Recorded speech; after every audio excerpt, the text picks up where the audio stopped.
সুপ্রিয় দর্শক, আসসালামু আলাইকুম। নববর্ষের শুভেচ্ছা জানিয়ে শুরু করছি আপনাদের আইন বিষয়ক অনুষ্ঠান ল অ্যান্ড লিগ্যাল এইড। এই অনুষ্ঠানটি একযোগে প্রচারিত হচ্ছে এনটিভি ইউরোপ স্কাই 780, এনটিভি ইউরোপের ইউটিউব পেজ থেকে এবং ল অ্যান্ড লিগ্যাল এইডের ফেসবুক পেজ থেকে। আপনারা আমাদের এই অনুষ্ঠানে যোগাযোগ করতে পারবেন।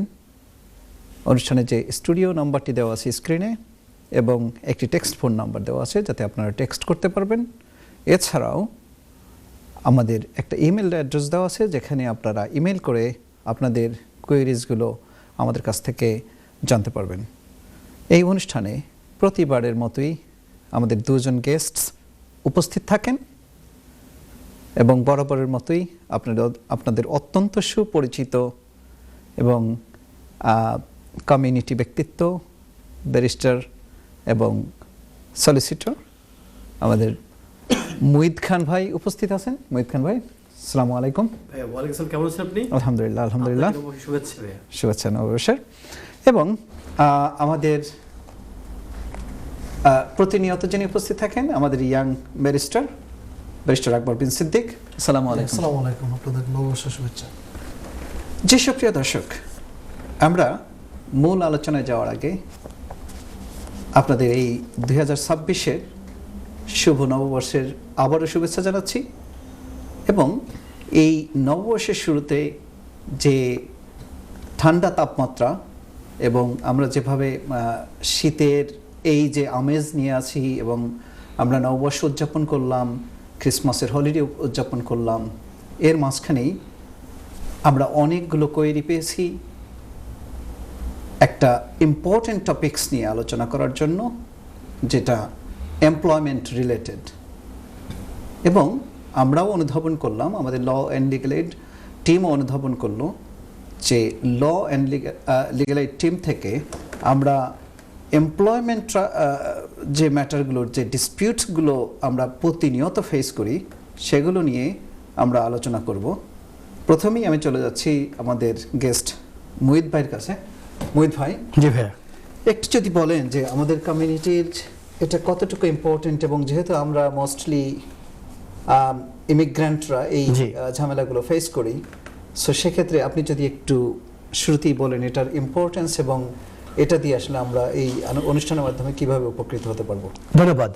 আপনি খুব সুন্দর করে বলেছেন যে ঝামেলাগুলো আমরা ফেস করে থাকি, এগুলো কী ধরনের ঝামেলা। যেহেতু এমপ্লয়মেন্ট ল আপনি শুরুতে বলেছেন, এমপ্লয়মেন্ট লয়ের সাথে ইমিগ্রেশন আইনের সম্পৃক্ততা, আমি এটিকে এভাবে মূল্যায়ন করব যে কবির ভাষা, আমি কবি টাইপের বিশ্রাম কাজের অঙ্গ একসাথে গাথা, নয়নের অঙ্গ যেন নয়নের পাতা। ইমিগ্রেশন আইন এবং এমপ্লয়মেন্ট ল দুটো আইনে কিন্তু একইভাবে অঙ্গাঙ্গিভাবে জড়িত। যদি কোনো, তাহলে কানেকশনটা কোথায়, সম্পর্কটা কোথায়? যদি কোনো ইমিগ্রেন্ট যাদের অ্যাপ্লিকেশনগুলি পেন্ডিং রয়েছে হোম অফিসের কাছে, এবং পেন্ডিং থাকাকালীন সময়ে তার যে রাইট অফ ওয়ার্ক অথবা শেয়ার কোড, এই সময় তাদের সে শেয়ার কোডে কাজ করে না, এই সময়ের ভিতরে তার যে এমপ্লয়মেন্টের রাইটসটি, তার কাজ করার যে অধিকারটি তার কি রয়েছে কিনা, অনেক এমপ্লয়ি সেটি জানেন না জানার কারণে আনফেয়ারলি তাকে টার্মিনেট করে দিচ্ছে, কাজ থেকে বরখাস্ত করে দিচ্ছে, তাকে কোনো ধরনের পেমেন্ট করা হচ্ছে না, ওয়েজ দেওয়া হচ্ছে না, তাকে হলিডে পেমেন্ট থেকে বঞ্চিত করা হচ্ছে। তাহলে এটা কিন্তু বার্নিং ইস্যু আমাদের কমিউনিটির ভিতরে। আপনি যেখানে জিজ্ঞেস করেছিলেন যে কোন জায়গাতে কানেকশন কিন্তু এই জায়গাতে, তাহলে সেই ক্ষেত্রে সেই ভুক্তভোগী আমাদের কমিউনিটির যে দর্শক, যে ইমিগ্রেন্ট রয়েছেন, যার অ্যাপ্লিকেশন পেন্ডিং থাকাকালীন সময় যদি তাদেরকে তাদের চাকরি থেকে বরখাস্ত করে দেওয়া হয়ে থাকে, অথবা যদি এমপ্লয় থেকে থ্রেট আসে যে তাকে কাজ থেকে বরখাস্ত করে দেওয়া হবে, অথবা যদি তাদেরকে ওয়েজেস না দেওয়া হয়, সেক্ষেত্রে তারা কি করতে পারে, সেই বিষয়টি নিয়ে আজকে আমরা আলোচনা করে উপস্থিত হয়েছে। ধন্যবাদ, আপনাকে ধন্যবাদ। আমি যাদের জন্য আমাদের অনুষ্ঠান, আমাদের দর্শক একটা কল নিয়ে আসি। জি, আসসালামু আলাইকুম। ওয়ালাইকুম আসসালাম। জি বলুন বোন। আমি মুহিত খানের সাথে কথা বলতে চাই। জি, আপনি মুহিত খান সাহেব আপনার কথা শুনছে, আপনার প্রশ্নটি বলুন, নাম বলে প্রশ্নটি বলুন। জি, আসসালামু আলাইকুম। ওয়ালাইকুম সালাম, হ্যাপি নিউ ইয়ার বোন। কেমন আছেন স্বপ্না বিবি? ওহো, আমার স্বপ্ন দেখে স্বপ্ন বিবি, ভালো আছেন আপনি? জি আলহামদুলিল্লাহ, আপনি কেমন আছেন? Happy new year. Happy new year to you as well বোন। আপনার প্রশ্নটি কি বলুন কাইন্ডলি। প্রশ্ন আপনার কাছে প্রশ্ন কি রাখবো? আপনি তো ভালো পাস করেন, ভালো মানুষ, আমার চেষ্টা খবর কি? ও আপনার কাছে খবর, আচ্ছা আপনার কাছে খবর, আমাকে জিজ্ঞেস করবো আপনার আপনার কিন্তু বৌমা জানেন অনেক মিরাকল কাজ হয়ে গেছে অলরেডি ইনশাল্লাহ, বাকিটা ভবিষ্যৎ হবে। আপনার বৌমাকে জিজ্ঞেস করলে উনি আপনাকে আপডেট দিয়ে দেবেন ইনশাল্লাহ। আর এমনিতে আর কি কোনো প্রশ্ন আছে আপনার, মানে আপনার যে বৌমা উনি কোনো কাজ করতে পারবেন কিনা, এবং এই মুহূর্তে এমপ্লয়মেন্ট লয়ের সাথে এটা সম্পর্ক কি, এই ধরনের কি কোন প্রশ্ন আপনার আছে? জি, জি, এইটুকু জানতে চাই। জি বলুন। যে আমার বৌমা কাজ করতে পারবে কিনা? জি, তো এই যে কাজ করার যে কথা বলেন, আপনার বৌমার আগের স্ট্যাটাস কি ছিল একটু বলবেন? উনি কোন ক্যাটাগরিতে আসছিলেন? স্টুডেন্ট ছিল। স্টুডেন্ট ছিলেন। আসার পরে উনি কি কোনো অ্যাপ্লিকেশন সাবমিট করেছেন অথবা কোনো অ্যাসাইলাম ক্লেম করেছেন? উনি কি করেছেন উনি? জি, অ্যাসাইলাম করেছিল। আচ্ছা, যদি উনি অ্যাসাইলাম ক্লেম করে থাকেন স্টুডেন্ট ভিসা ভ্যালিড থাকাকালীন সময়, তাহলে ওনার আগে যে ওয়ার্ক রাইটটি, সেই ওয়ার্ক রাইট কিন্তু এখন কন্টিনিউ করবে। আমি যদি ভুল না বলে থাকি, আমি কি ভুল বলছি ভাইয়া? ঠিক আছে। তো উনি কাজ করতে পারবেন। জি, জি, ওকে ভাইয়া। কেমন আছেন? বাচ্চা কেমন আছে নাকি? হ্যাঁ বাচ্চারা সবাই ভালো আছে। ধন্যবাদ সুন্দর করে জিজ্ঞেস করার জন্য।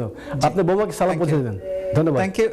Thank you Swapna Bibi, thank you. আপনি অনুষ্ঠানটি হ্যাপি নিউ ইয়ার জানানোর জন্য আপনাকে কল করতে হবে। জি ধন্যবাদ। Happy new year to you as well আমাদের পক্ষ থেকে। Thank you, thank you. আসসালামু আলাইকুম। ওয়ালাইকুম সালাম, থ্যাংক ইউ। আচ্ছা ভাইয়া, এর you. প্রশ্ন যদি আপনাকে কিছু জিজ্ঞেস করি, ভাই আপনাকে জিজ্ঞেস করি, এই যে উনি বললেন যেহেতু আমাদের এমপ্লয়মেন্ট রাইটসের সাথে কানেক্টেড, জি। যেহেতু একজন অ্যাসাইলাম সিকার ছিলেন, তিনি ছিলেন স্টুডেন্ট ছিলেন, আমরা জানি স্টুডেন্টদের 20 আওয়ার্স ওয়ার্ক থেকে থাকে। এখন যখন উনি অ্যাসাইলামটা ক্লেম করলেন, এটার সাথে কিন্তু এমপ্লয়মেন্ট লয়ের রাইটস রয়ে গেছে। জি, এটা ব্যাখ্যা দিয়ে দেবেন ভাইয়া? এক্স্যাক্টলি। ব্যাখ্যাটা কিরকম হবে তাহলে? জি, আপনি এটা সুন্দর করে বলেছেন, যেটা হচ্ছে যে আমরা যদি কেউ অ্যাসাইলাম ক্লেম করে থাকে, তাদের ভ্যালিড লিভ থাকা অবস্থায় তাদের প্রিভিয়াস যে স্ট্যাটাসটা থাকে, সেটা হতে পারে স্টুডেন্ট, সে হতে পারে অন্য যে কোনো ক্যাটাগরিতে। সে ফর এক্সাম্পল স্পাউস বিষয়েও কেউ অ্যাপ্লাই করতে পারেন ব্রিটিশ স্পাউস হিসেবে। তখন তার সিচুয়েশনটা কী হবে? একটা অ্যাপ্লিকেশন পেন্ডিং থাকা অবস্থায় অফকোর্স আপনার যে অবস্থানে ছিলেন, আগের যে পূর্ব অবস্থা ছিল, সেটাই কন্টিনিউ করবে until the further decision is made. তো সেক্ষেত্রে আপনাদেরকে অফকোর্স এখন যে নতুন সিস্টেমটায় শেয়ার কোড জেনারেট করে অথবা অ্যাপ্লিকেশন রেফারেন্স নাম্বারটা এমপ্লয়ারকে দিতে হয়। এমপ্লয়ার যদি কোনো কোয়েরি করে আপনাদের কাছে, আপনার এই শেয়ার কোড চায় বা অ্যাপ্লিকেশন করেছেন সেটার প্রুফ চায়, অবশ্যই আপনাদেরকে এই ডকুমেন্টসগুলো, ইনফরমেশনগুলো এমপ্লয়ারকে প্রোভাইড করতে হবে। যেহেতু আমাদের মাথায় রাখতে হবে, এমপ্লয়াররাও যে কোনো রিক্রুটমেন্ট বা যে কোনো কন্টিনিউশন অফ দেয়ার ওয়ার্ক, তাদেরকে প্রপার চেকস অ্যান্ড ব্যালেন্সগুলো রাখতে হয়। সেক্ষেত্রে আমরা সবসময় চেষ্টা করবো যে এমপ্লয়ার যে কোয়েরিজগুলো দেয় সেগুলো যাতে মেনটেন করি।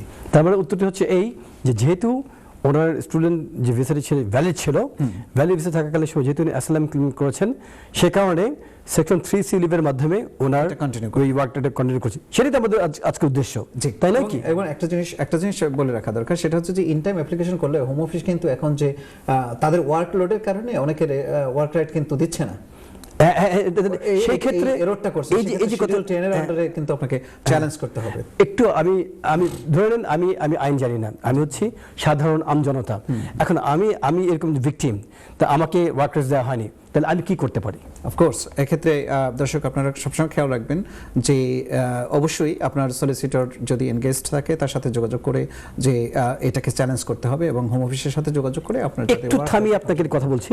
আপনি বলছেন সেকশন 10 এর কথা বলেছিলেন, আমি তো আমজনতা, আমি তো বুঝি না, এজন্যই আপনাকে সেকশন 10 যে বলে এই বিষয়টি কি?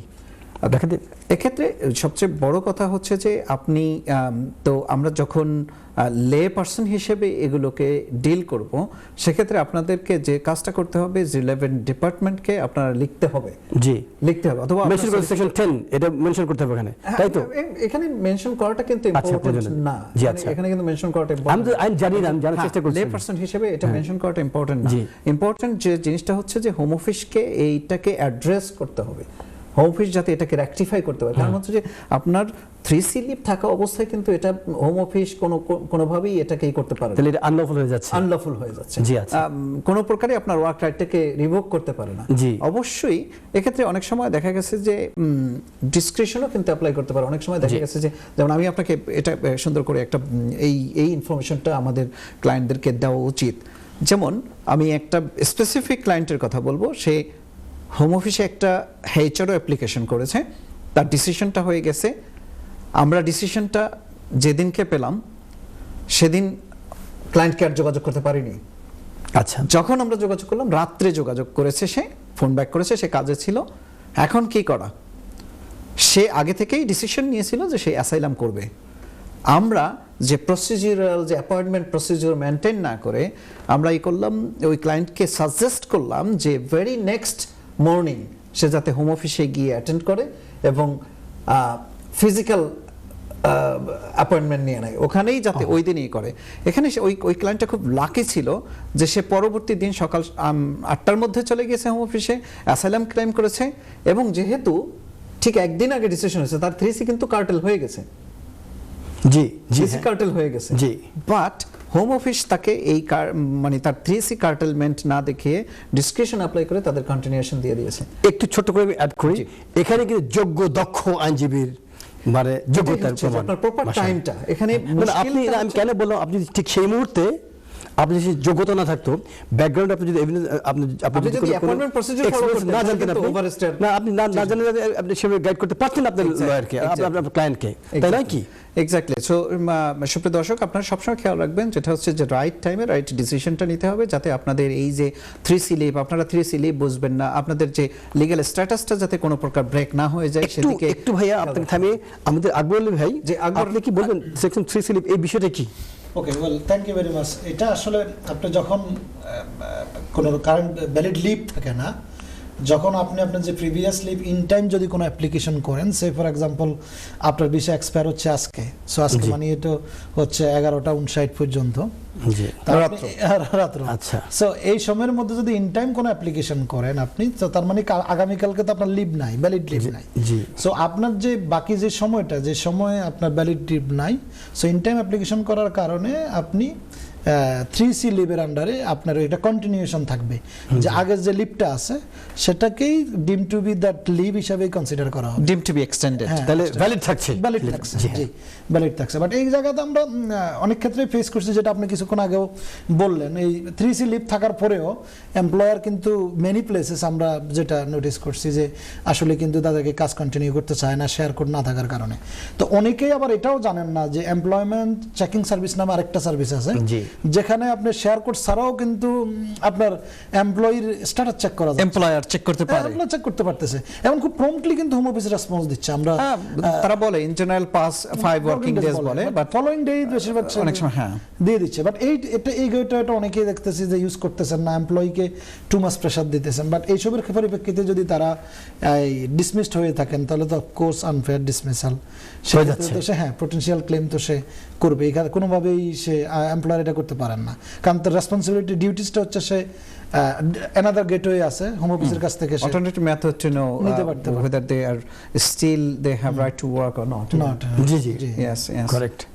জি আকবর, আপনি শেষ করার আগে আপনার কাছে আসতে যাচ্ছে যে আজকের মেইন টপিকস যেটা আমরা এমপ্লয়মেন্ট রিলেটেড ইস্যুসগুলো ম্যাটার্সগুলো নিয়ে আলোচনা করছি, সেক্ষেত্রে আপনার কাছ থেকে আসতে চাই যে আপনি যদি এক কথায় বলেন যে কোন কোন বিষয়গুলো এমপ্লয়মেন্ট ট্রাইব্যুনাল আপনি নিয়ে যেতে পারেন, অথবা কোন কোন বিষয়গুলোকে আপনি এমপ্লয়ারের বিরুদ্ধে আপনি দাঁড় করাতে পারেন যদি তারা প্রসিডিউরাল তাদের যে দায়িত্বগুলো মেনটেন না করে। জি, থ্যাংক ইউ ইমতিয়াজ ভাই।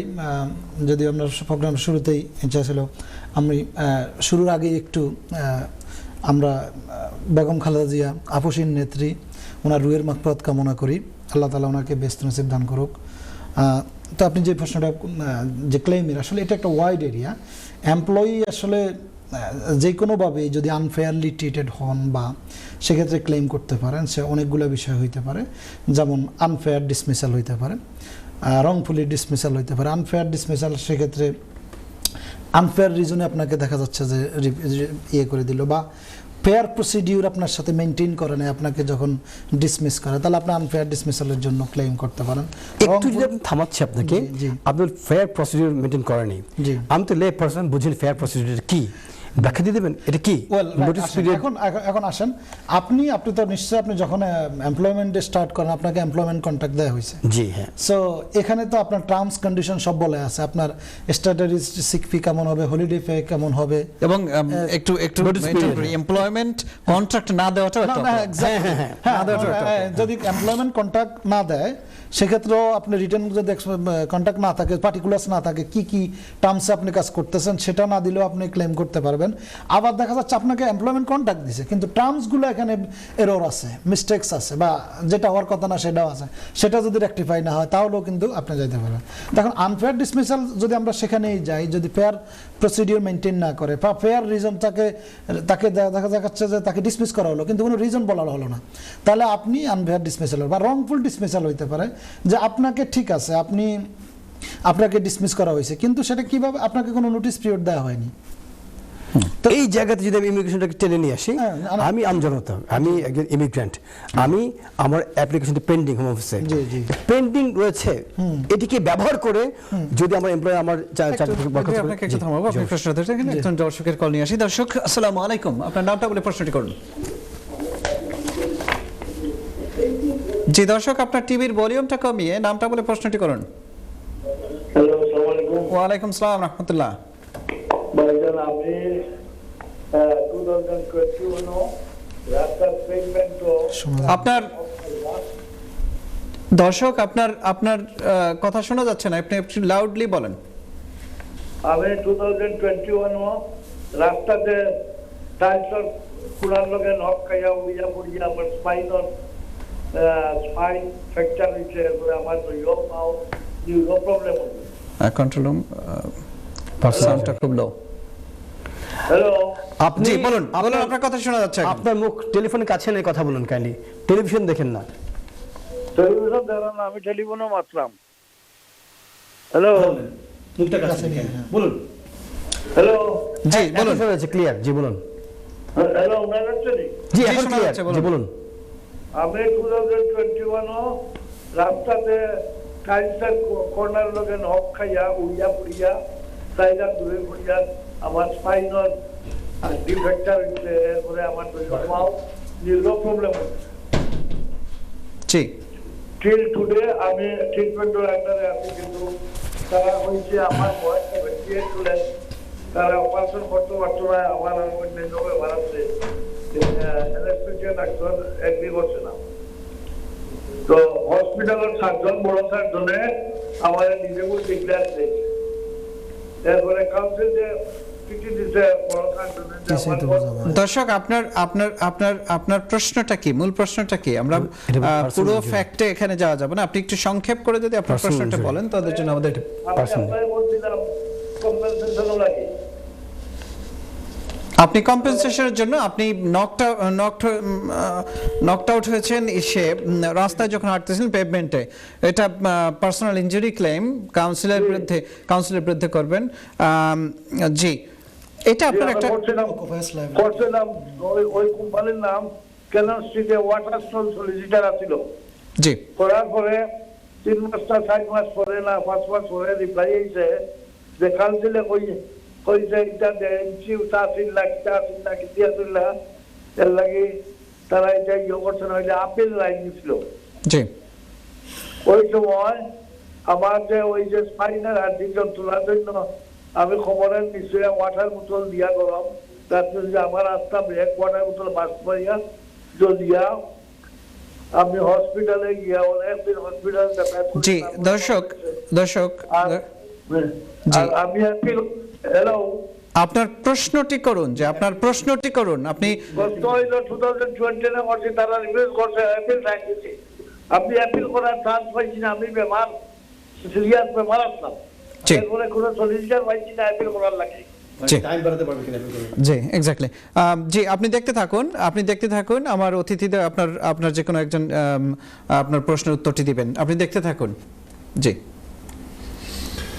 জি আমি কি বলবো? 3 years আচ্ছা, জি জি পার্সোনাল ইনজুরির ক্ষেত্রে 3 ইয়ার্স, এর ক্ষেত্রে ওনার এক্সেপশনাল সার্কামস্ট্যান্সেস কারণ এটা হচ্ছে উনি ছিলেন সিক ইল, এবং ওনার যে প্রিভিয়াস যারা ইনস্ট্রাক্টেড সলিসিটর ওরাও কিন্তু অ্যাপিলটা অন টাইমে করেন নাই।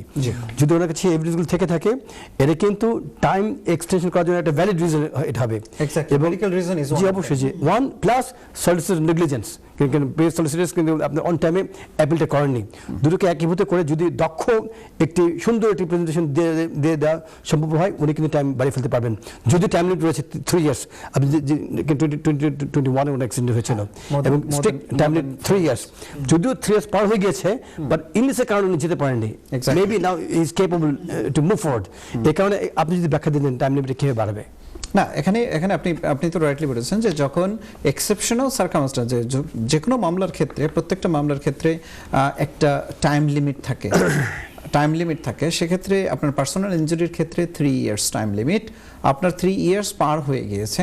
কিন্তু এক্ষেত্রে আপনি যদি দেখাতে পারেন যে এই 3 ইয়ার্সের মধ্যে due to your health issues আপনি টাইম মতো করতে পারেন, আপনি যে লং স্ট্যান্ডিং কিছু ইনফরমেশন দিয়েছেন যে আপনার সলিসিটর ইনভলভ ছিল এবং আপনি কতটুকু তারা আপনাকে অ্যাসিস্ট করেছে, তারা রাইটলি করেছে কিনা, এখানে আপনি একটা ফার্মের নাম মেনশন করেছেন, বাট এক্স্যাক্টলি আপনার আমি জানি না তারা কতটুকু করেছে। বাট আপনাকে যে জিনিসটা বুঝতে হবে সেটা হচ্ছে যে যদি আপনার এক্সকিউজ থাকে, একটা হেলথ গ্রাউন্ড অফকোর্স আছে, সেটার জন্য আপনি এই যে সময় পার হয়ে গিয়েছে সেটার আপনি সময়টা বাড়াতে পারবেন, হয়তোবা কোর্ট এটাকে অ্যাকসেপ্ট করতে পারে। But on the other hand যদি আপনার সলিসিটর ইনভলভ থাকে, তারা যদি অ্যাপ্রোপ্রিয়েট ওয়েতে এটাকে করে থাকে, ক্লেমটাকে এস্টাবলিশ করার জন্য ইনভলভ থাকে, ইনভলভ থাকে এবং যদি তারা না করে থাকে, সেক্ষেত্রে সেটা একটা ডিফারেন্ট ইস্যু। এটার সাথে আপনি এই যে পার্সোনাল ইনজুরির যে বিষয়টা আসতেছে, এটা আসবে না। সলিসিটরের সাথে যদি তার নেগলিজেন্ট, আমি নেগলিজেন্স কথা বলি না, আমি বললাম যে যদি সলিসিটর অন টাইমে অ্যাপিলটা না করে থাকেন, এক্স্যাক্টলি এটা তো ওনার তো দোষ না, এটাকে ব্যবহার করতে পারবেন, প্লাস ওনার মেডিকেল দুটোকে একসাথে করে উনি অ্যাপ্লাই করতে পারবেন, সেটাই বলছি। এক্স্যাক্টলি। বাট এক্ষেত্রে আমি একটা ইনফরমেশন দিলাম, সেটা হচ্ছে যে যদি সলিসিটর নেগলিজেন্সের জন্য তার যদি কোনো কিছু থাকে, সেটার ওদিকে আমরা গেলাম না, আমরা এখানে time, how to extend the time. Exactly. Thank you so much. Akbar bin Siddique, আপনি বলছিলেন বেশ কয়েকটা ক্যাটাগরি, তার মধ্যে যে মোস্ট ইম্পর্টেন্টলি যেটা আমাদের ইমিগ্রেন্টদের ক্ষেত্রে ডিসক্রিমিনেশন, এই যে ডিসক্রিমিনেশনটা কিভাবে হতে পারে, অথবা অন্যান্য কি গ্রাউন্ডস আমরা ক্লেম করতে পারি, আমাদের খুব সংক্ষিপ্ত সময়ের মধ্যে বলে দিতে হবে। আপনি যদি তার আগে শেষ করেন please. Thank you. Unlawful discrimination হতে হবে। ডিসক্রিমিনেশন যদি সেখানে আসলে এটা অনেকটা ওয়াইড এরিয়া, জেন্ডার বেজ হইতে পারে, এইজ হইতে পারে, রিলিজন হইতে পারে।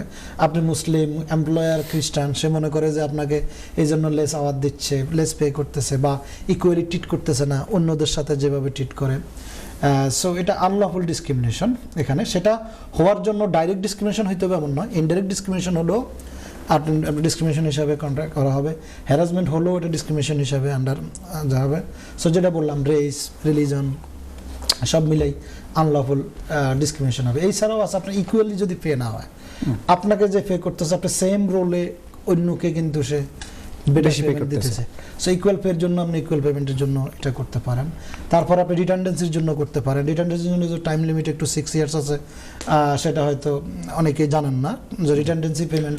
এখন আপনি রিটার্ডেন্ট হয়েছেন, প্রসিডিউর আমি আপনার কাছে আসবো, আমাদের একটা বিরতিতে যেতে হবে। সুপ্রিয় দর্শক, আপনারা দেখছেন যে আমরা এমপ্লয়মেন্ট ল নিয়ে আলোচনা করছি এবং আমাদের যে পটেনশিয়াল যে রিস্কগুলো থাকে, আমাদের ঝামেলাগুলো থাকে, সেগুলো নিয়ে আমরা আবার আলোচনা।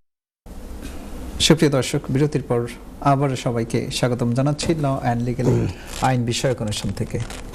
আপনারা দেখছিলেন আমরা আলোচনা করছিলাম এমপ্লয়মেন্ট ল নিয়ে, এমপ্লয়ীদের সমস্যা এবং এর সমাধান কী হতে পারে সেগুলো নিয়ে আলোচনা করছি। আপনারা আমাদের সাথে যোগাযোগ করতে পারেন, স্টুডিও যে নাম্বারটি দেওয়া আছে তাতে সরাসরি যোগাযোগ করে আমাদের সাথে কথা বলতে পারবেন। এছাড়াও একটা টেক্সট ফোন নাম্বার দেওয়া আছে যাতে আপনারা টেক্সট করতে পারবেন এবং আপনাদের যে কোনো কোয়েরি আমাদের কাছে পাঠাতে পারবেন। অনুষ্ঠানের মধ্যে বা অনুষ্ঠানের বাইরে আপনারা যদি আরও যোগাযোগ করতে চান, আমাদের একটা ইমেল অ্যাড্রেস দেওয়া আছে, সেই ইমেল অ্যাড্রেসের মাধ্যমে আমাদের সাথে যোগাযোগ করতে পারবেন। আমরা আমাদের ল অ্যান্ড লিগ্যাল এইড চেষ্টা করব আপনাদের যে কোনো কোয়েরিজের উত্তর দিতে। জি, একটা কল নিয়ে আসি যাদের জন্য আমাদের অনুষ্ঠান। দর্শক আসসালামু আলাইকুম। ওয়ালাইকুম সালাম। জি। আমি কল করছিলাম ভাই, আমি ট্রিটমেন্ট অ্যাক্সিডেন্ট করছি 2021 এরপরে আমার বিভিন্ন বিমানবন্দরে আমি কোনো সলিসিটার পাইছি না, অ্যাপিল আইডিসি অ্যাপিল করতাম। তা আমি যে সলিসিটার টুতে অ্যাপ্লাই করলাম তারা অ্যাপিলও গেছে না, করে অন্য সলিসিটার দেবো, আমরা অ্যাপিলও দিতে পারতাম না।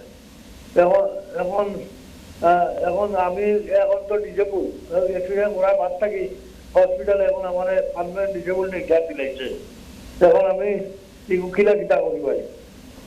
জি, আপনার অ্যাপিলে যাওয়ার জন্য আপনার ডিসিশনটা কবে হয়েছে? এগুলো তো ডিসিশন আমার দিছে 2021 অ্যাপ্লাই করলাম, আমার ডিসিশন 3 বছরের উপরে গেছে কি, এখন 4 বছর চলে। দেখুন দর্শক, আপনি অনুষ্ঠানটি দেখতে থাকুন। যেহেতু এখানে টাইম বার্ড হয়ে গিয়েছে, সেহেতু আপনি দেখতে থাকেন, আমরা একটা এক্সপ্লানেশন দিচ্ছি। আমি বুঝতে পারছি যে আপনার আসলে কষ্টের জায়গাটা, এবং বাস্তবতার প্রেক্ষিতে আপনি টাইম মতো বা যে অ্যাপ্রোপ্রিয়েট অ্যাকশনসটা নেওয়া দরকার সেটা আপনি নিতে পারেননি। সো সেক্ষেত্রে ব্যতিক্রমী জায়গা যেগুলো আছে সেটার জন্য সবচেয়ে বেটার হবে আপনাকে যে কোনো একজন স্পেশালিস্ট সলিসিটরকে কাগজগুলো দেখিয়ে তারপর একটা মতামত নেওয়া। কারণ হচ্ছে আমরা কোনো কাগজ না দেখে কমপ্লেক্স কোনো ম্যাটারে আমরা আসলে কোনো অ্যাডভাইস দেওয়া রাইট হবে বলে মনে করছি না। বেটার হয় আপনি যে কোনো একজন সলিসিটরের সাথে দেখা করে কাগজগুলো দেখিয়ে তারপরে একটা মতামত নেন, অথবা আপনি যদি নিজে ডিসেবিলিটির ইস্যুতে আপনি যদি কারোর সাথে দেখা না করতে পারেন তাহলে বেটার হয় যে আপনি কাগজপত্র পাঠিয়ে তারপরে একটা অনলাইন কনসালটেশন নিতে পারেন। জি দর্শক, থ্যাংক ইউ। আমরা পরবর্তী কলার। জি, আসসালামু আলাইকুম। আসসালামু আলাইকুম। জি, বোন নামটা বলে প্রশ্নটি করুন প্লিজ। আমি ফুলহাম তাকি হইলাম, আমার নাম ইমা। জি আপা বলেন।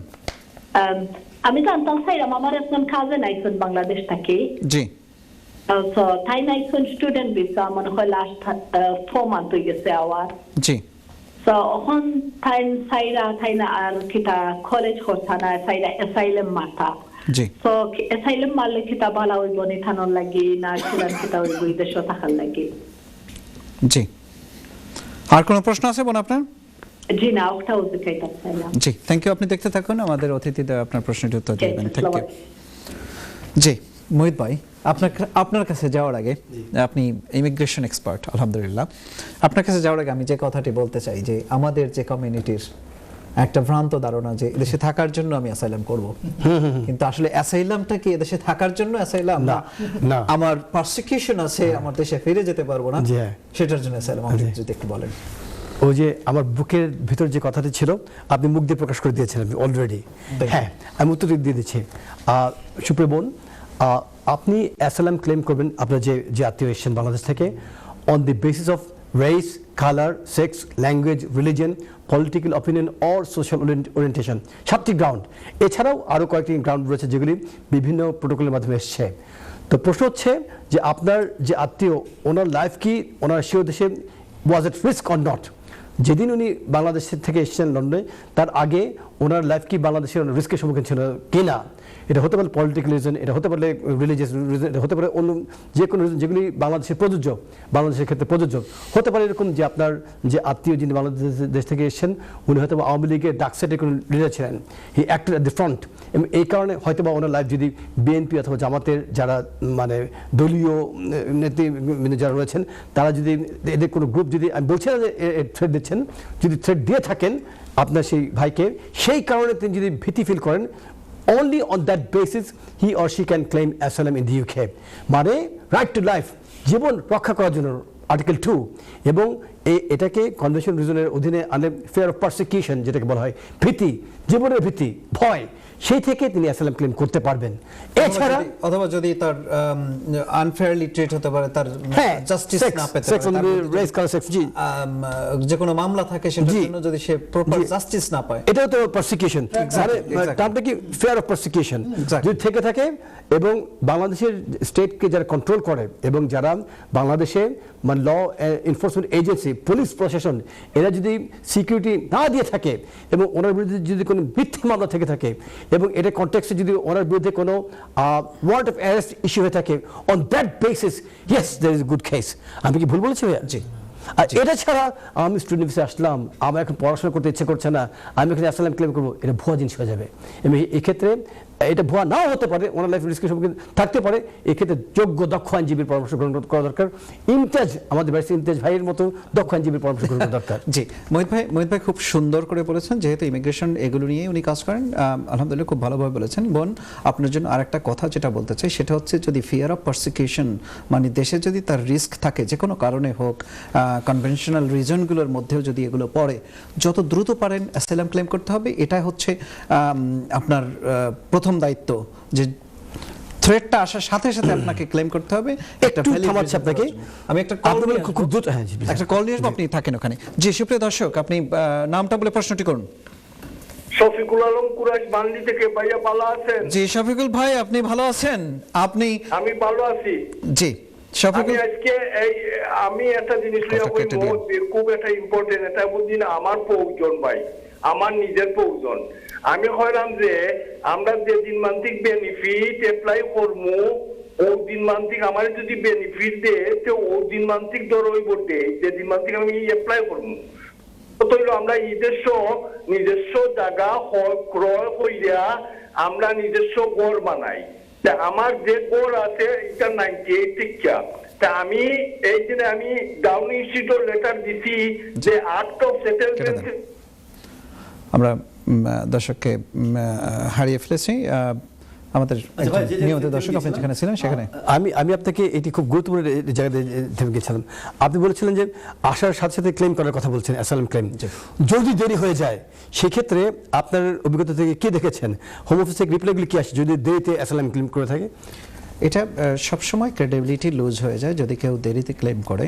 আপনার at the earliest best opportunity, দেখুন আমরা এজন্য আমাদের ক্লায়েন্টদেরকে, আমাদের দর্শকদের উদ্দেশ্যে এটা বলতে চাই যে আপনারা কেউ যদি অ্যাসাইলাম করার চিন্তা করেন, প্রয়োজন হয় যে দেশে ফিরে যেতে পারবেন না, অ্যাট আর্লিয়েস্ট বেস্ট অপরচুনিটি আপনাদেরকে ক্লেমটা করতে হবে। অনেক ক্ষেত্রে আমরা এরকমের অ্যাডভাইস করে থাকি, যদি আপনারা পারেন অন দ্য পোর্ট অ্যারাইভালের সময়, অন ইউর অ্যারাইভাল আপনি অ্যাসাইলাম ক্লেম করবেন যত তাড়াতাড়ি সম্ভব। কারণ হচ্ছে আপনি যত দেরি করবেন তত আপনার ক্রেডিবিলিটি লুজ হয়ে যাবে, এবং হোম অফিস সেখানে এসে তানবীর কেসের কথা বলে দেয় যে না, এটা আপনার ক্রেডিবিলিটি লুজ করেছে, আপনি কেন দেরিতে অ্যাসাইলাম করেছেন।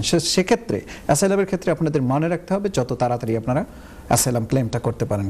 জি, আমি এখনই চলে যাব আমাদের আকবর বিন সিদ্দিক। তিনি বলছিলেন যেটা আমাদের আজকের টপিকস, এমপ্লয়মেন্ট ট্রাইব্যুনালে বা এমপ্লয়মেন্ট ম্যাটারগুলোতে কোন কোন বিষয়গুলোতে আপনি আমাদেরকে, দর্শকদেরকে সাজেস্ট করবেন যে তারা এ বিষয়ে অ্যাওয়্যার হবে এবং এ বিষয়গুলোকে তারা যে একটা লিগ্যাল পয়েন্ট আছে, তাদের লিগ্যাল বেসিসে যে এমপ্লয়ারকে চ্যালেঞ্জ করতে পারে, সেগুলো যদি আবার একটু রিক্যাপ করেন। থ্যাংক ইউ ভাই। আমি ওইদিকে মুভ করার আগে একটু যদি আমাকে অ্যালাউ করেন, অ্যাসাইলাম যে আপনি ক্রেডিবিলিটি নিয়ে বলছেন, জি ক্রেডিবিলিটি যেহেতু বলছেন, এখানে আসলে মেইনলি যেটা আমরা ইন জেনারেল দেখে থাকি, হোম অফিসের বা কোর্টে যখন আপিলে যান, কয়েকটা স্টেজে কনসিডারেশনে আপনি ফিয়ার অফ প্রসিকিউশন আছে কিনা, যদি থাকে তাহলে ক্রেডিবিলিটি ক্লেমটা ক্রেডিবল কিনা। আপনার ফিয়ার অফ প্রসিকিউশন আছে কিন্তু আপনি 2 বছর পরে ক্লেম করলেন, সেই ক্ষেত্রে এখানে ক্রেডিবিলিটি খুব কমে যায়। আচ্ছা, সেটাও ক্রেডিবিলিটি কিন্তু একটা মোস্ট ইম্পর্টেন্ট ইস্যু। এখন ক্রেডিবিলিটিও কমপ্লাই হলো, ফিয়ার অফ প্রসিকিউশনও ঠিক আছে, মেনটেন হলো। এখন স্টেট প্রোটেকশন আছে কিনা, ধরেন আপনি fear of prosecution, say for example ইউরোপের একটা দেশেই আছে, আপনার একজনের সাথে বড় ধরনের একটা গ্যাঞ্জাম আছে, কিন্তু ওখানে তো স্টেট প্রোটেকশন আছে। আপনি এখন ফিয়ার অফ প্রসিকিউশন আছে, ক্রেডিবিলিটিও আপনি মেনটেন করছেন, ফিয়ার অফ প্রসিকিউশন দিয়ে কিন্তু আপনি এখানে আর কভার করতে পারতেছেন না, কারণ ওই রাষ্ট্রটা কিন্তু স্টেট প্রোটেকশনটা আছে, কিন্তু এক্স্যাক্টলি আপনার প্রিয়ার প্রসিকিউশন থাকার পরেও কিন্তু আপনি এখানে ক্লেম পাবেন না।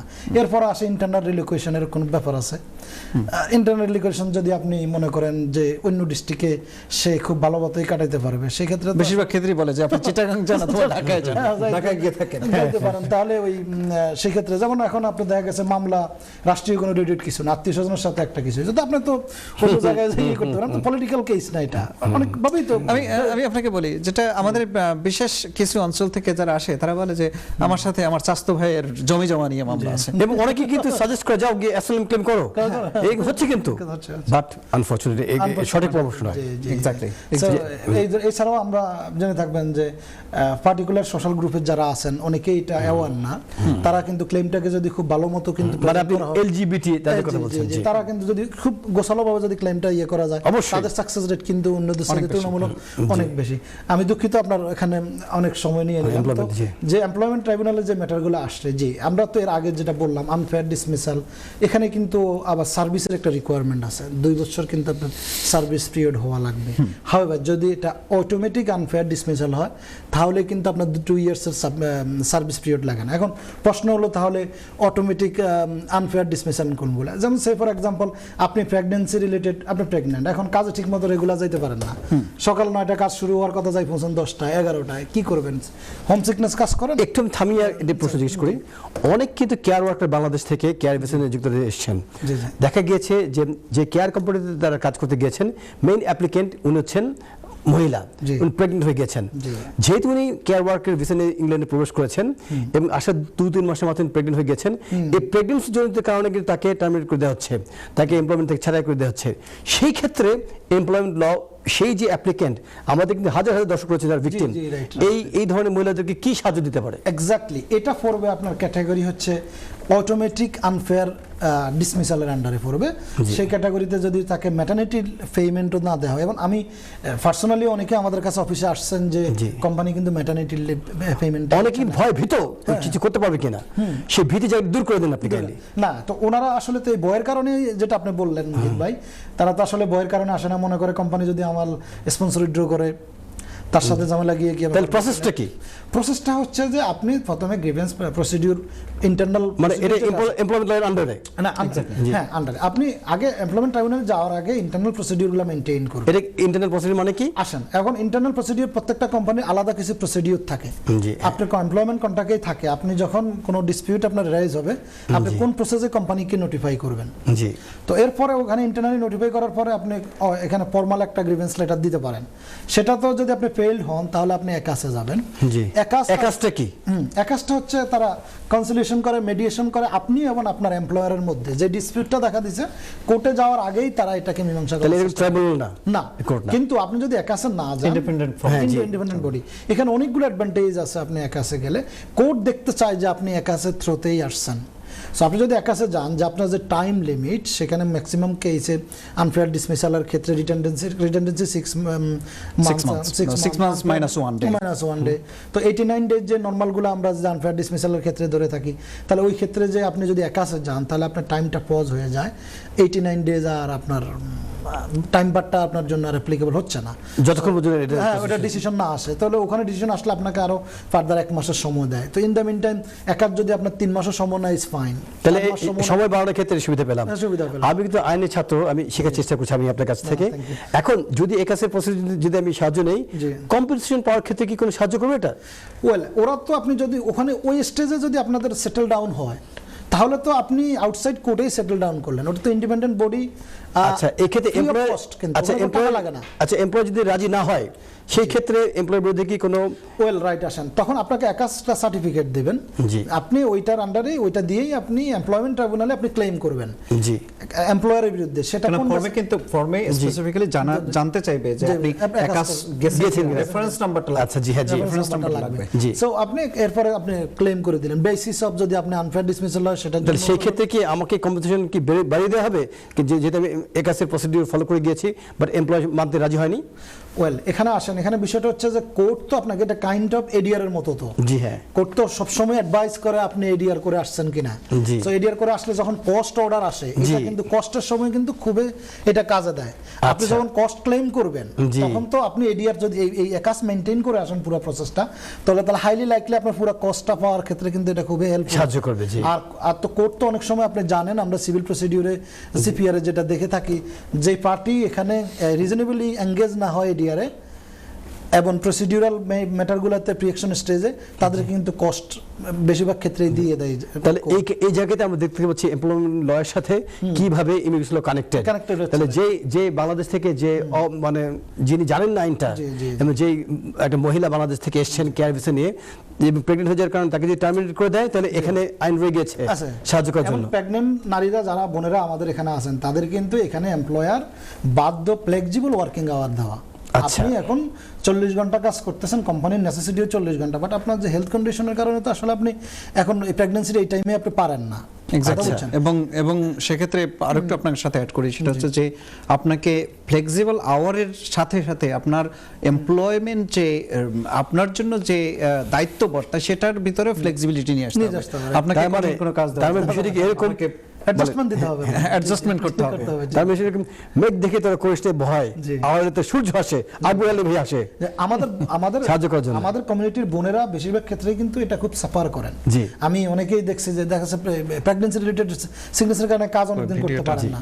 জি। এক পর্যায়ে তো কোম্পানি তো তাকে ডিসমিস করে দেয় বা নিজেই আর যায় না। জি। তো ম্যাটারনিটি লিভ অনেকে পাচ্ছেও না, এবং এটা যে একটা তার রাইট আছে সেটাও কিন্তু করতেছে না। এছাড়াও আপনি যদি স্ট্যাটুটরি সিক পে আপনাকে না পে করা হয়, আপনি যেতে পারেন। আপনাকে ওয়ার্কিং আওয়ারের যে পেমেন্ট সেটা না দিলে, কন্ট্রাকচুয়াল আওয়ারের পেমেন্ট না দিলে আপনি যেতে পারেন। সো এই জিনিসগুলো আবার আপনি যদি রিডান্ডেন্ট হন, রিডান্ডেন্ট তো হয় বেশিরভাগ ক্ষেত্রে প্রসিডিউর মেনটেন করে, তো কোম্পানি বন্ধ হয়ে যাচ্ছে বা কোম্পানি আপনাকে প্রপার নোটিস পিরিয়ড পে করে দিচ্ছে, তো ওই কারণে আবার দেখা যাচ্ছে রিডান্ডেন্সির জন্য সার্ভিস টাইম অনুযায়ী তো আপনাকে রিডান্ডেন্সি পেমেন্ট দিতে হবে। জি। সেটাতেও যদি আপনাকে ঠিকমতো না দেয়, তাও আপনি কিন্তু রিডান্ডেন্সি ওটার জন্য ক্লেম করতে পারবেন। তাহলে সেক্ষেত্রে ইমতিয়াজ ভাই, মানে বাইশ ইমতিয়াজ ভাই, আপনার তাহলে অপিনিয়ন কি? আমাদের ভিতরে অনেকে কিন্তু ভুক্তভোগী দর্শক রয়েছেন যারা ভয়ে ভীত, তারা জানেন না যে কি পদক্ষেপ গ্রহণ করা উচিত। যেহেতু আপনারা এই অনুষ্ঠানের মাধ্যমে ওয়েক আপ কল দিচ্ছেন, তাদের কি করা উচিত, অথবা আত্মীয়স্বজনের কি করা উচিত? না, জি, মোহিত ভাই, সবচেয়ে বড় কথা হচ্ছে কি, ইংল্যান্ড এটা বাংলাদেশ না। আমরা যেহেতু ল প্র্যাকটিস করি, আমরা অনেককেই দেখেছি, আমাদের কাছে অনেকেই আসেন যারা বিভিন্নভাবে হ্যারাসমেন্টের শিকার হন। দেখুন, কিছু কিছু জায়গায় আছে আমরা এমনও দেখেছি যে এই হ্যারাসমেন্টের পর্যায়টা কিন্তু ভার্বাল থেকেও আরো বেশি হচ্ছে, ফিজিক্যাল অ্যাসল্টের জায়গায় গিয়েও কিন্তু কোনো কোনো জায়গায় থামে। আমরা যারা ইমিগ্র্যান্ট আছি, যারা এই দেশি স্টুডেন্ট বলেন বা যারা ওয়ার্ক পারমিটে এসেছি, তারা কিন্তু এই জায়গাটায় আমাদের ভয়েস রেজ করার জায়গাটা না। আমরা মনে করি যে আমরা ভয়েস রেজ করলেই আমাদের বোধহয় চাকরিটা চলে যাবে, অথবা আমরা বিভিন্ন সমস্যার মধ্যে পড়ব। দেখুন, প্রথমত আপনার ইমিগ্রেশন স্ট্যাটাস যাই থাকুক না কেন, আপনার যদি এমপ্লয়ারের কাছ থেকে আপনি যদি কোনো খারাপ আচরণের শিকার হন, কোনো ডিসক্রিমিনেশনের শিকার হন, অথবা আপনার যে কোনো প্রকার আপনার পেমেন্ট বা কোনো কিছু নিয়ে আপনার জব আওয়ার, ফ্লেক্সিবিলিটি, আপনার ডিসেবিলিটি অনুসারে যদি কোনো আপনাকে অ্যাডজাস্ট না করে, সেক্ষেত্রে আপনার irrespective of your immigration status you can stand against those unfair thing. তো সেক্ষেত্রে আপনাদের খুব ভালোভাবে খেয়াল করতে হবে যে এগুলোর জন্য আপনার রাইটস আছে এবং আপনি আপনার উপযুক্ত ব্যবস্থা নিতে পারেন। তবে সবচেয়ে যে সমস্যাটা আমাদের হয়, যেহেতু আমরা ইমিগ্র্যান্ট, আমাদের অনেক ঝামেলার মধ্যে থাকি, ফাইন্যান্সিয়াল ডিফিকাল্টিস থাকে, বা এই জবটা চলে গেলে আমরা বিপদে পড়ব, সে কারণে হয়তো আমরা ঘুরে দাঁড়াই না। কিন্তু এদেশের আইন আপনাকে সাপোর্ট দিচ্ছে, আপনাকে বের হয়ে আসতে হবে আপনার লিগ্যাল রাইটসটাকে সিকিউর করার। সো সেক্ষেত্রে আরও একটা বিষয়, বেশ আকবর সিদ্দিক, আপনি এটাকে আমরা এমফাসাইজ করা দরকার যে কনস্ট্রাকটিভ ডিসমিসালটা আমরা কিন্তু অনেক সময় বুঝি না। আমরা যদি চাকরি ছেড়ে দিতে বাধ্য হই যে কোনো পরিস্থিতির কারণে, এমপ্লয়ারের খারাপ আচরণের কারণে, কম পেমেন্ট দেওয়ার কারণে, আমার যে কন্ট্রাকচুয়াল আওয়ার না দেওয়ার কারণে আমাদেরকে যদি এমন সিচুয়েশন তৈরি করা হয় যে চাকরি ছেড়ে দিতে আমি বাধ্য, এটা কিন্তু আপনার কনস্ট্রাকটিভ ডিসমিসালের আন্ডারে পড়বে। এটা নিয়েও আপনি চাকরি ছেড়ে দিয়েছেন, কিন্তু ছেড়ে দিয়েছেন কেন? মনের মানসিক কষ্টে, মানসিক কষ্টে, আপনার শারীরিক ইচ্ছে কষ্টে। ইচ্ছাকৃতভাবে এমপ্লয় আপনার পাশে বসিয়ে রেখেছেন আপনাকে এমন ভাবে শয়তানকে, আপনাকে যে এমন যে ভাবে যে বাধ্য যে করেছে আপনাকে ছেড়ে দিতে, মানে ওই ছেড়ে শয়তানের দিতে। কারণে আপনি ছেড়ে দিতে বাধ্য হয়েছেন আপনি, তো, মানে শয়তান প্রকৃতির মানুষের কারণে। জি এক্স্যাক্টলি। সো আপনার রাইটসটা কিন্তু এমপ্লয়মেন্ট লটা কিন্তু ভেরি স্ট্রিক্ট, এবং সবসময় এটা এমপ্লয়িজদের রাইটের ক্ষেত্রে কোর্ট সবসময় সজাগ থাকে এবং সেই রেমিডিয়াল অ্যাকশনসগুলো নেয়। সেক্ষেত্রে আপনাদের মনে রাখতে হবে যে আপনাদের সুযোগ আছে এটাকে এমপ্লয়মেন্ট ট্রাইব্যুনালে নিয়ে যাওয়া এবং এমপ্লয়ারদেরকে সচেতন করা এবং এমপ্লয়ারদেরকে এইসব খারাপ আচরণ থেকে বিরত রাখা। জি মোহিত ভাই, আপনার কাছে একটু আসবো, যেটা আপনি বেশিরভাগই সবসময় এমফোসাইজ করেন যে জি আমাকে কন্ট্রোল রুম থেকে বলা হয়েছে যে আমরা একদম অনুষ্ঠানের শেষ প্রান্তে, আমরা দুঃখিত, খুব আলোচনা করছিলাম। আমরা যেটা আশা করছি যে এই প্রোগ্রামটাকে আমরা নেক্সট এপিসোডগুলো এমপ্লয়মেন্ট ম্যাটার নিয়ে করব, যতক্ষণ না পর্যন্ত আমাদের একটা কনক্লুসিভ ধারণা দেই খুব শেষ প্রান্তে। মোহিত ভাই, আপনার জন্য 30 সেকেন্ডস। আজিকার কোনো ফুল, বিহঙ্গের কোনো গান, আজিকার কোনো রক্তরাগ, অনুরাগী সিক্ত করে পাঠাইতে তোমাদের করে আজ হতে শত বর্ষ পরে। বাট এই অনুষ্ঠানের মাধ্যমে আজকের ফুল, আজকের রক্তরাগ আপনাদেরকে দিয়ে দিচ্ছি এনডিবি দর্শকদের উদ্দেশ্যে, আপনার মাধ্যমে আপনাকে দিচ্ছি, আকবর ভাই আপনাকে দিচ্ছি, ভাইকে। জি ব্যারিস্টার আকবর হোসেন সিদ্দিক, দর্শকদের উদ্দেশ্যে 30 সেকেন্ডস। জি থ্যাংক ইউ ইমতিয়াজ ভাই, কথা লম্বা করবো না যেহেতু সংক্ষিপ্ত সময়। আমি বিশেষ করে আমাদের কমিউনিটির ভাই বোনদেরকে বলবো যারা এই এমপ্লয়মেন্টে আছেন, আপনারা জানি বিশেষ করে কেয়ার ওয়ার্কার যারা আছেন অনেকভাবে সাফার করতেছেন, আপনারা অবশ্যই লিগ্যাল অ্যাডভাইজারের সাথে যোগাযোগ করেন, এমপ্লয়ারের সাথে যাতে যদি কোনো ব্যাপার আনফেয়ার কিছুর শিকার হন। আর দর্শক শ্রোতাদেরকে সবাইকে ধন্যবাদ, সবাইকে আবারও নিউ ইয়ারের শুভেচ্ছা। জি সুপ্রিয় দর্শক, আপনারা দেখছিলেন আমরা ল অ্যান্ড লিগ্যাল এইড অনুষ্ঠান থেকে এমপ্লয়মেন্ট রিলেটেড ইস্যুসগুলো নিয়ে আলোচনা করছিলাম। আমরা আলোচনাটি কন্টিনিউ করব। আমরা এই অনুষ্ঠানটি প্রচারিত শুক্রবার রাত 8টা থেকে। আপনারা পরবর্তী শুক্রবার 2 সপ্তাহ পরে যেটা আমরা অনুষ্ঠানটি এই এমপ্লয়মেন্ট রিলেটেড ইস্যুস নিয়েই আলোচনা করব, সেভাবে দেখতে থাকুন আমাদের অনুষ্ঠান এবং সে পর্যন্ত সুস্থ থাকুন। আবার দেখা হবে নেক্সট এপিসোডে। আসসালামু আলাইকুম, হ্যাপি নিউ ইয়ার।